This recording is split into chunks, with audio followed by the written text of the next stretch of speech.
Dina zaman kapungkur, hiruplah seorang pangeran anu kapuncara sakti di kerajaan Pajajaran. Sadayana hirup rukun sarta tentrem di kerajaan Pajajaran. Raja anu bijak sarta putrana anu sakti sareng sami ngajagi kerajaan Pajajaran. Supados merenah sarta tentram. Prabu Siliwangi sok membanggakan putrana eta, margi Raden Kian Santang. Sakti pisan sarta tangguh. Teu aya satupun jalmi anu tiasa ngeleh kena. Konon sanggem Raden Kian Santang sumawonten henteu tiasa ningali getih sorangan. Dugi hiji dinten manehna ngimpen yen bade aya anu ngelekena. Impen eta sumawonten dongkap berkali-kali. Mi bade Raden Kian Santang mikir yen eta wahyu ti Dewata.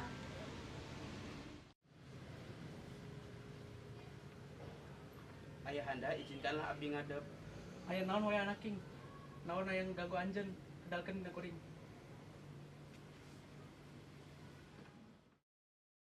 Teu aya hiji jalma anu mengganggu ku ayah, nanging abdi sok nyimpen aheng kadienakeun sarta eta sakedik midamel kuring henteu tenang.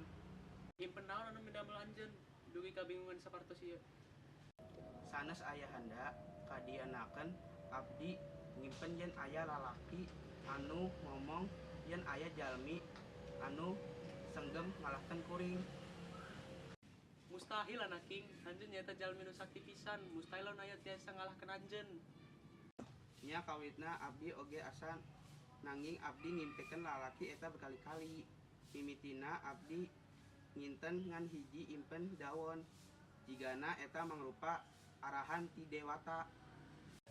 Kumaha tiasa anjeun cuma wonten henteu kantos ningali getih anjeun.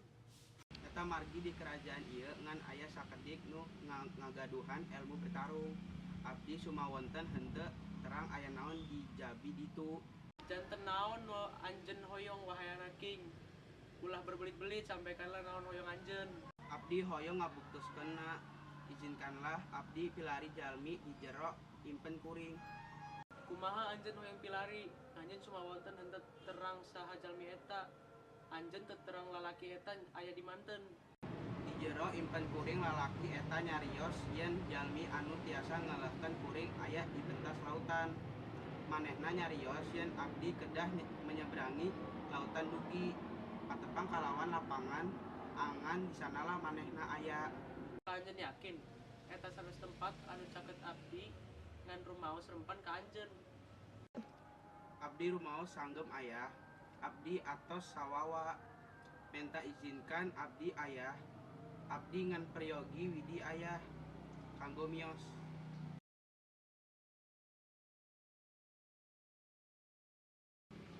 Kakak hoyong ka mana? Nah anjeun tiasa di dieu. Abdi ngadengeun kakak hoyong mios. Henteu Rara, abdi henteu hoyong ka mana-mana, abdi angger di dieu. Ulah barbohong kakak, tadi kakak ngomong yen kakak hoyong pilari jalma anu tiasa ngalahkeun kakak. Saha ieu teh? Abdi henteu kantos ngajarkeun anjeun kanggo ngadenge percakapan Rara Santang. Kembalilah, sawios abdi sarta Raka anjeun nyarios duaan. Maafkeun abdi ayahanda, nanging leres pan. Heueuh Rara, abdi hoyong mios kalawanna. Wah, boleh ka abdi ke teh ayahanda? Kengingnya, kenging. Sumawonten abdi tacan ngijinkeun Raka anjeun kanggo mios. Henteu-henteu kenging. Maraneh kedah angger di dieu sareng kuring di kerajaan Pajajaran. Ayah, abdi menta izinkanlah abdi kanggo mios berguru kalawan lalaki eta. Lamun abdi tos rengse, abdi geri balik sarta ngajarkeun nonoman di kerajaan ieu. Mangga nanging anjeun kedah balik ke kerajaan ieu kalawan wilujeng sarta berbagi naon wae anu anjeunna ajarkan ka anjeun ka sakumna nonoman di dieu. Saya Bapak, abdi bade nyepeng janji eta. Kumaha kalawan kuring bapak? Abdi oge hoyong mios sareng kalawan kakak. Anjeun ieu naha sok hoyong ngiring Raka anjeun. Abdi rasa, abdi bade bosan di kerajaan ieu tanpa kehadiran kakak. Izinkanlah abdi ayahanda. Mangga anjeun geuning ngiring nanging anjeun kedah sok mios sareng Raka anjeun. Kean apakah anjeun tiasa ngajagi ade anjeun ieu? Ya Bapak, tenang wae abdi tiasa. berjanjilah kean anu kahiji jagalah di anjen, anu kedua segeralah balik. Abdi berjanji ayah terang sarana abdi sayang pisan Rara sarta rahayat pajajaran. Abdi tangtos gera giru balik. Mangga, marane bersiaplah sarta mios pilari jalmi eta. Saya ayahanda.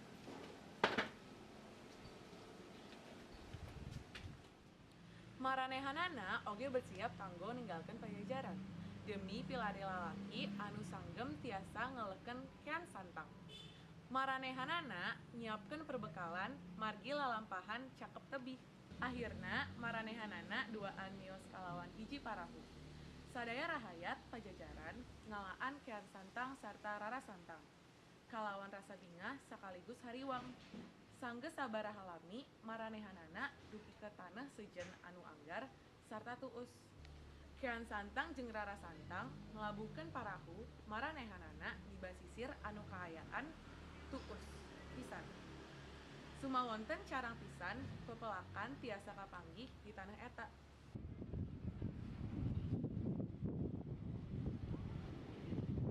Jigana urang atos dugi di tempat tujuan urang Rara. Ngapa tempat iya tuh serta angar pisan? Abdi henteu terang Rara. Abdi oge anyar mimiti mios ka wewengkon sapeuring ieu. Assalamualaikum. Ahlan wa sahlan, wilujeng sumpi. Wahai anak anom, naon mani lari kita tadi. Aya nu tiasa dibantos Kakak kuring.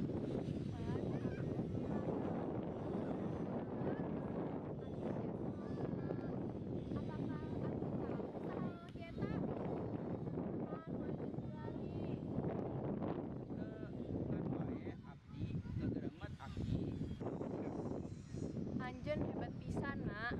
Naon nu anjeun hoyong pigawe sanggeus patepang lalaki eta. Henteu abdi ilmu kuring tak sahebat sapertos anu diumumkan ku adik kuring. Abdi hoyong ngabuktikeunna. Anjeun nanjung pisan na. Kaleresan aki kenal kalawan jalmi eta.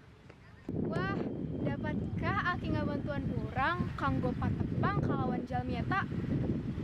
Bisa wae. Nanging maraneh kedah nyumponan syarat. Saha kita kanggo syaratna urang bade usaha supados kapinuhan. Ngaranna bagenda ahli kakoncara pisan di wilayah ieu. Abdi terang impen kuring nyaeta leres kitu kaayaanna hayu. Aki abdi sarta Rara bade gera-giru ngabereskeun persyaratan. Urang kedah ngalakukeun abet kakiatanna. Hayu kalahkan abdi dewa. Mangga hayu urang pigawe abin kakiatan. Menyingkirlah Rara. Ulah tatu jagi jarak aman lamun hoyong melihat. Wahai anak anom, anjeun tiasa patepang kalawan bagenda ali lamun anjeun tiasa nyabut itek ieu.